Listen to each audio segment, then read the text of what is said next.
We are coming to you from a facility in Cape Town that serves as a safe space for abused persons. This morning there was a very alarming press conference that was held by the Western Cape Women's Shelter Movement, speaking about the urgent lack of funding. 14 of the 20 that belong to this movement face imminent closure, some within the next few weeks, some within the next few months, because there simply isn't funding coming through. But to talk to someone who knows more about this immediately, we have Bernadine Bachar of the Saartjie Baartman Centre for Women and Children. They are the largest centre in the country assisting abused persons. Bernadine, thank you so much for your time. Just to put everyone in the loop, what does Saartjie Baartman Centre do?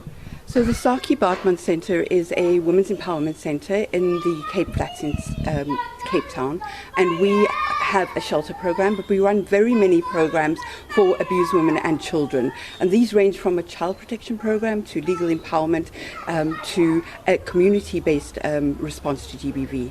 And in essence, we have 120 beds, so we're the largest shelter in the country. Over and above that, over the last 23 years of our existence, we've managed to assist 260,000 women and children survivors of gender-based violence. And what's shocking is that we are within the 16 days of activism program by national government, but a centre like yours is facing closure. How is that possible? Well, unfortunately, the Department of Social Development is Shelter's main funder. And what that means is at the Saartjie Baartman Centre, we get 30% of what we need to keep the doors open. In real terms, that means we have a deficit every month of 500,000 Rand. So we've got a 6 million Rand deficit every year, just in order for us to render basic services. So nothing with bells and whistles on. And women or persons that come to your centre, talk to us about who they are and what they faced. The women that come into the Saartjie Baartman Centre ordinarily have fled for their lives. So they will come in with nothing. They will come in with the clothes on their backs. If they come in with children, the children do not have clothing or bottles or nappies with them. We start from scratch with a woman that has literally fled an abusive situation. So back to the funding. Where do you get your funding from then? If it's from national government, but you only get a certain percentage, how do you make up that deficit of 500,000 Rand a month?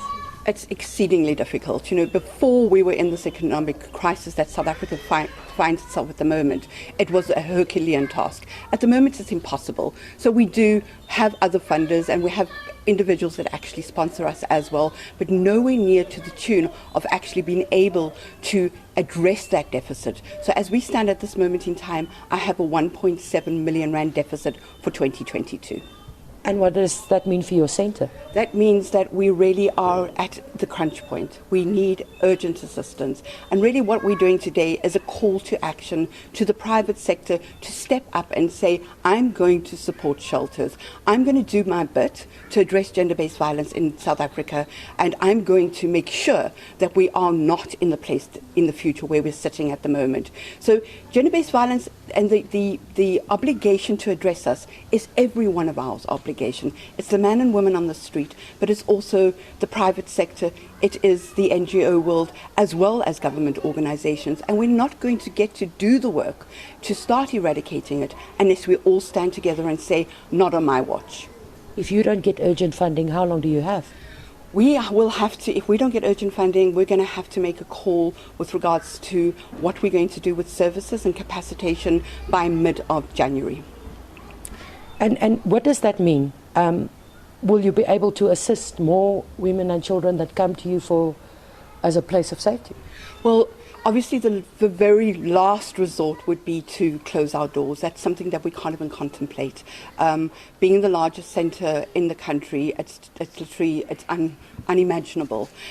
We would have to start looking at whether we'd have to curtail services or look at capacitation. But very last resort will be that. We will do everything, and we always have, to keep our doors open and make sure that we continue to support the survivors that need it. There was also a report that was released in 2019, and it said that shelters face critical funding needs. What has happened in the last 3 years from government side? Well, the CGE released a report in 2019 on the state of shelters in South Africa after a long investigative process, and they concluded that shelters in South Africa were in a state of crisis when it came to their funding. And there were very many different recommendations that were made to different government departments on how we can actually address the funding deficit. Since then, nothing has changed. In fact, we're in a worse situation at the moment with the economic crisis, rising costs, and donor fatigue. Our donors themselves are saying that they don't have the wherewithal that they had 3 years ago to actually support us. So that's where the private sector becomes a critical component of actually addressing GBV. And if somebody wants to assist you, how can they reach you? They can reach me on my, I'm going to give you my personal cell phone number, 083 307 1110, or they can reach me on email, which is director@womencentre.co.za. But we also have a website where there is a personal, a platform for sending an email, and they can reach me on our Facebook page as well, SaartjieBaartmanCentre.org. Bernadine, I'm going to do something that we never do in television. I'm going to ask you to look at the camera and address the public, the private sector out there, and make your call directly to them.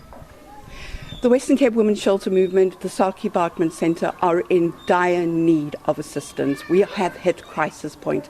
I'm calling upon the private sector to stand up, to say, not on my watch, that we are going to assist you. I'm asking the private sector to come to our aid and to give us the funds that we need so that we can continue to render support to those women that are the most vulnerable members of our society. I'm asking the private sector to step up. Thank you very much. Thank you. That was Bernadine Bachar, the director of the Saartjie Baartman Centre, the largest in the country. And as you heard from her yourself, if she doesn't get urgent funding for the centre that she's heading, by mid-January they will be in deep crisis. And in the last 23 years of operations, they served over 260,000 people. And the story of Saartjie Baartman, we heard this morning, is repeated over and over again. And with that, it's back to you in the studio.